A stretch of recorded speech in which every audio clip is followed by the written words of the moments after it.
Halo, saya Megan dari Atroom.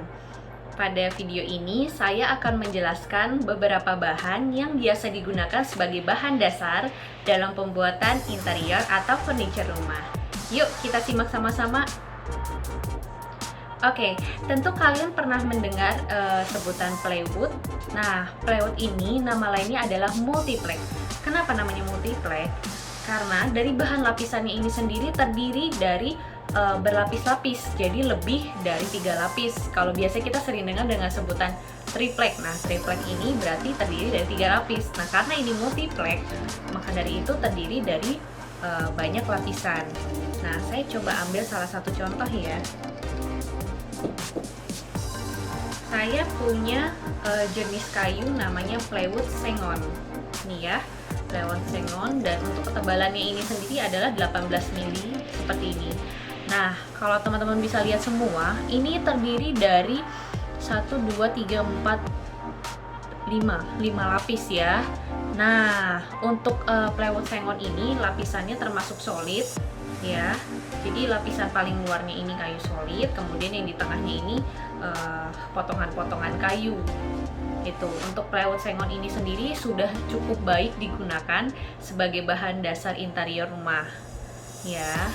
Cuman untuk dari segi solidnya ada yang lebih solid lagi dari plywood sengon ini.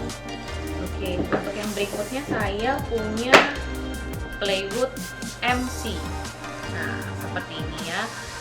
Kalau teman-teman lihat, ini dengan ketebalan yang sama ya, 18 mili, sama dengan plywood sengon yang sebelumnya saya setelah tunjukkan. Nah, untuk plywood MC ini sendiri lapisannya lebih banyak. Dia ada 1, 2, 3, 4, 5, 6, 7, ada 7 lapis, dan dari beratnya pun lebih berat daripada si plywood sengon ini ya. Kemudian dari segi bobot juga lebih berat, kemudian lebih solid. Sama prinsipnya ya, terdiri dari lapisan kayu solid, kemudian terdiri dari potongan kayu ya di bagian dalam. Semua sama untuk multiplex, karena multiplex ini sendiri merupakan bahan fabrikasi, jadi bukan kayu natural ya seperti jati ataupun mahoni yang kita ambil dari pohon aslinya gitu ya. Jadi multiplex sendiri ini sudah melalui proses fabrikasi. Oke. Kemudian untuk yang ketiga saya punya blockboard. Blockboard itu hanya terdiri dari 3 lapisan seperti ini ya. Untuk lapisan tengahnya dia berupa serbuk kayu dan potongan-potongan kayu ya, yang bagian luarnya baru berupa kayu solid. Nah, blockboard ini sendiri sebenarnya sudah cukup baik digunakan untuk interior rumah, namun kualitasnya berada di bawah 2 plywood yang saya sebutkan di awal ya. Jadi kalau misalnya kalian mau buat interior dengan harga yang ekonomis, blockboard ini bisa menjadi salah satu pilihan kalian buat interior rumah ya. Cuman dari segi harga kan memang lebih murah, tentu saja kualitas tidak lebih baik dari plywood yang lain yang sebelumnya saya telah bahas. Kemudian saya punya MDF hijau. Nah, MDF ini sebenarnya adalah bahan yang tidak terlalu solid ya. Mindset semua orang itu MDF itu kan kualitasnya jauh di bawah plywood. Tapi untuk MDF hijau ini dia tahan air ya. Jadi kalau misalnya teman-teman semua mau bikin panel dinding ya, MDF hijau ini bisa banget digunakan sebagai bahan dasar untuk membuat panel ya. Panel itu entah mau nempel di dinding atau misalkan sebagai partisi ruangan yang di cutting ya, di cutting laser. MDF hijau ini bisa merupakan salah satu pilihan yang bagus ya. Selain dia lebih solid, permukaannya rata, dia juga tahan air ya. Ingat ya, MDF hijau bukan MDF yang biasa.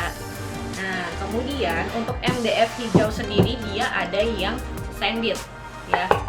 Jadi dia memang lebih solid daripada MDF hijau yang biasa ya. Secara fungsi sih memang biasanya digunakan untuk panel atau partisi ya, partisi cutting ini cocok banget ya. Tapi jangan sekali-sekali digunakan untuk furniture ya, karena MDF ini kan bukan kayu ya, jadi memang dia tidak sesolid kayu gitu. Jadi MDF hijau biasa digunakan ya untuk yang finishing duko, dan biasanya digunakan untuk panel dan partisi.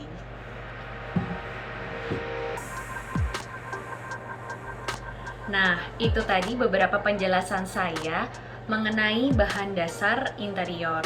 Sebenarnya masih banyak banget ya bahan dasar interior, cuman belum saya jelaskan di video ini.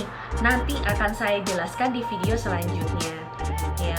Banyak sekali dengan kualitas yang lebih baik, kemudian dengan kelebihan-kelebihan yang ada, seperti ada yang anti air, kemudian anti rayap, banyak deh pokoknya ya.